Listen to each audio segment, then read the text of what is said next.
in the act. Oh, thou art pinched for now, Sebastian. Flesh and blood, you, sister mine, that entertain ambition, expelled remorse and nature, whom, with Sebastian, whose inward pinches therefore are most strong, would here have killed your king.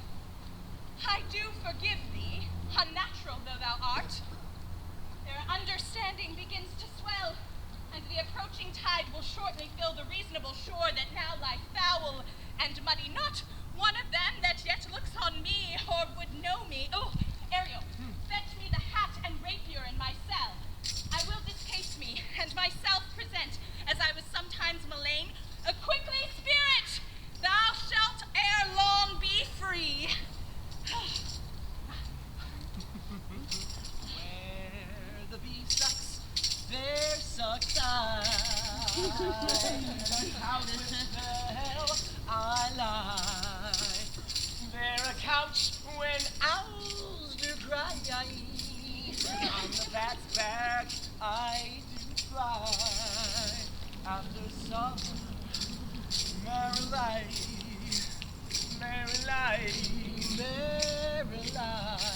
shall I live now?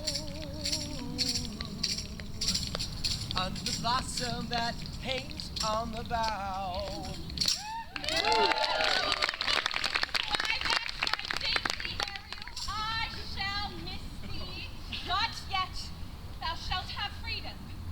So, to the king's ship, invisible as thou art, there shalt thou find the mariners asleep under the hatches, the master and the boatswain being awake, and force them to this place, and presently, I prithee. I drink the air before me, and return air before your pulse twice beat. Oh, tormentor, trouble, wonder, and amazement inhabits here. Heavenly power guide us out of this fearful country. Behold, Sir King, the wronged Duke of Mullaine Prospero! For more assurance than a living prince dost thou speak to thee, I embrace thy body! And to thee and thy company I bid a hearty welcome! Where thou speak she or no, or some enchanted trifle to abuse me, as late I've been, I do not know. Thy pulse beats as of flesh and blood, and since I saw the affliction of my mind amends with which I fear a madness held me. This must crave, and if this be at all a most strange story, thy dukedom I resign. and do entreat thou pardon me my wrongs. But how should Prospero be living and be here?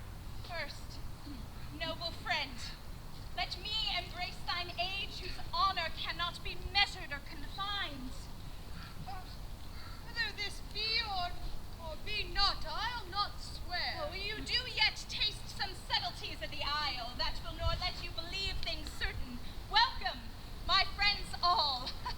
But you, my brace of lords, were I so minded I here could pluck his highness frown upon you and justify you traitors. Well, at this time, I will tell no tale. The devil speaks in him. Oh, no. Oh, for you, most wicked, ma'am, whom to call sister would even infect my mouth. I do forgive thy rankest faults, all of them, and require my dukedom of thee, which perforce I know thou must bestow. If thou beest Prospero, give us particulars of thy preservation, how thou hast met us here, whom 3 hours since were racked upon this shore, where I have lost, how sharp the point of remembrance is, my dear son, Ferdinand. I am woeful, sir. Inseparable is the loss, and patience says it is past her cure. I rather think you have not sought her help, of whose soft grace for the like loss I have her sovereign aid, and rest myself content. You the like loss? As great to me as late, and supportable to make the dear loss, have I means much weaker than you may call to comfort you, for I have lost heavens, that they were living both in Naples, the king and queen there. That they were, I wish, myself were muddied in that oozy bed where my son lies. When did you lose your daughter? In this last tempest. I perceive these lords at this encounter do so much admire that they devour their reason and scarce think their eyes do offices of truth. Know for certain that I am Prospero, and that very duke which was thrust forth of Mullane, who most strangely upon this shore, where you were racked, was landed to be the lord on't. No more yet of this, for 'tis a chronicle of day by day, not a relation for a breakfast, nor befitting this first meeting. Welcome, sir. Well, this sells my court. Here have I a few attendants, and subjects none abroad. Pray you, look in. My dukedom, since you have given me again, I will requite you with as good a thing, at least bring forth a wonder to content ye as much as me my dukedom. Sweet lord, you play me false. No, my dearest love, I would not for all the world. Yes, for a score of kingdoms you would. Miranda? Yeah? What did you write in your diary last night? I met the most amazing man today. That's me. His name was Ferdinand, and he says such sweet things to me, and I think we're gonna get married. And my mom sometimes says awkward things, and I get really embarrassed, but that's okay, because it's worth it, because it's Ferdinand. You're so adorable, Miranda. Yes, for a score of cake. Yes, for a score of kingdoms you should wrangle, and I would call it fair play. If this prove a vision of the island, one dear son shall I twice lose. Most high miracle. Oh, though the seas threaten, they are merciful. I have cursed them without cause. Now, all the blessings of a glad father compass thee about. Arise, say thou king. No. Oh, wonder! How many goodly creatures are there here? How beauteous mankind is! Oh, brave new world that has such people in it! 'Tis new to thee! What is this maid with whom thou wast at play? Your eldest acquaintance cannot be 3 hours. Is she the goddess that has severed us and brought us thus together? Sir, she is mortal, but by immortal providence, she is mine. I chose her when I could not ask my father for his advice, nor thought I had one.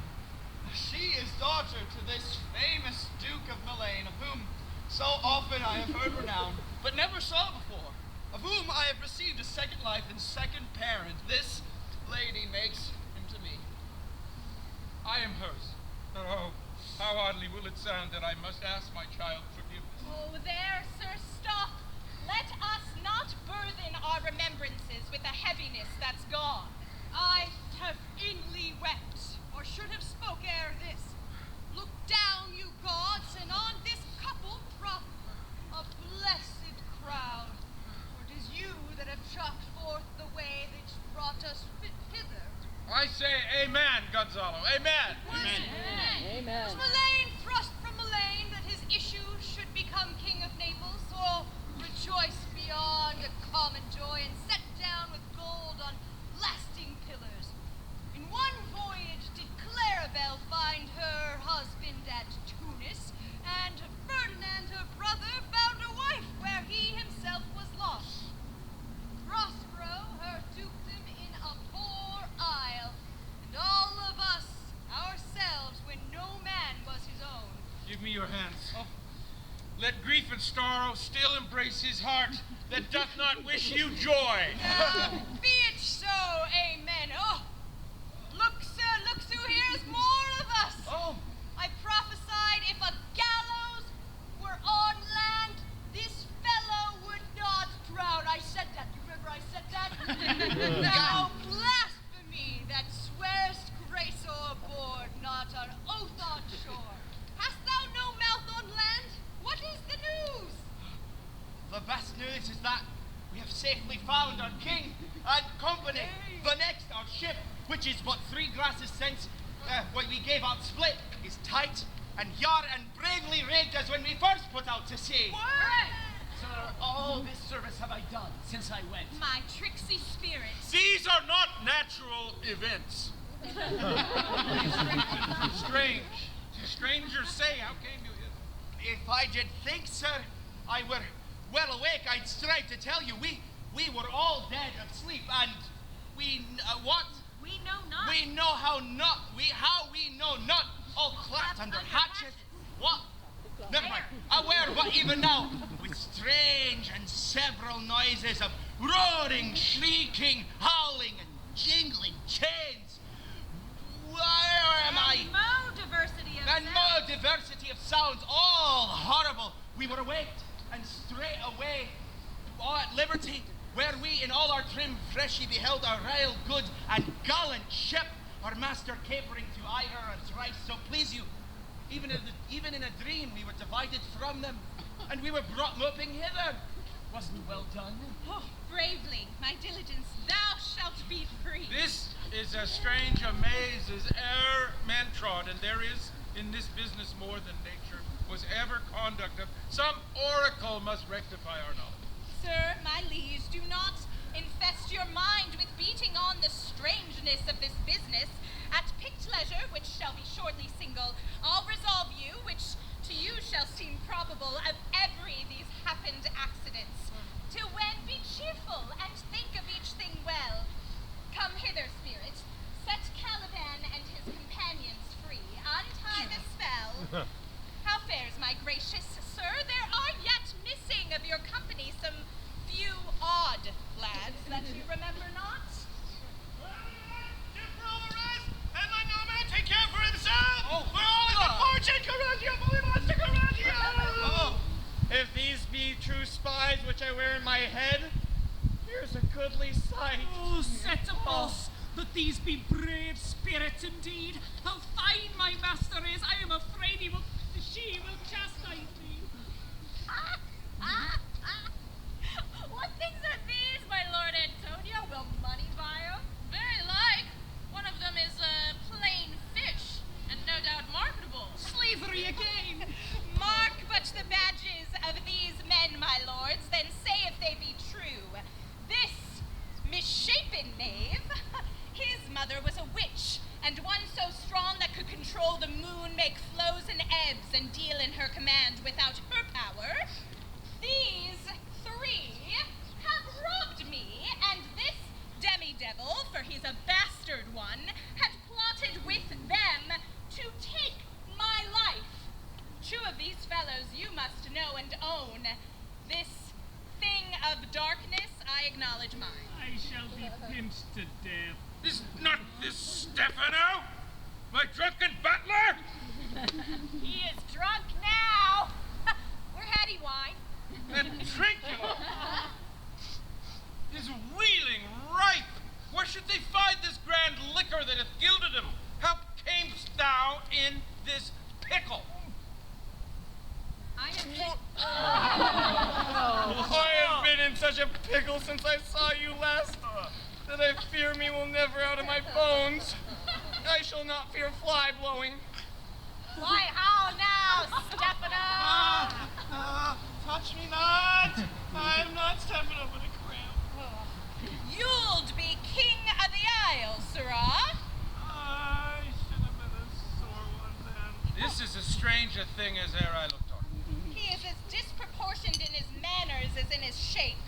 Go, sirrah, to my cell. Take with you your companions, as you look to have my pardon, trim it handsomely. Aye, that I will, and I'll be wise hereafter and seek for grace.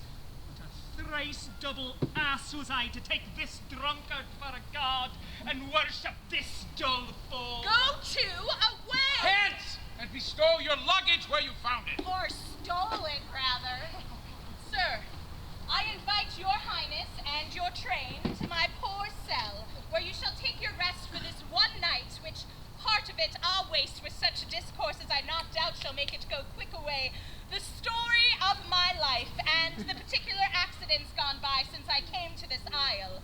And in the morn, I'll bring you to your ship, and so to Naples, where I have hoped to see the nuptial of these, our dear beloved, solemnized, and thence retire me to my Mullane, where every third thought shall be my grave. I long to hear the story. story of your life, which must take the year strangely. I'll deliver all and promise you calm seas, auspicious gales, and sails so expeditious that shall catch your royal fleet far off. My Ariel, ship that is thy charge. Then to the elements. Be free and fare thou well. Please you draw near. Now my charms are all o'erthrown, and what strength I have's mine own, which is most faint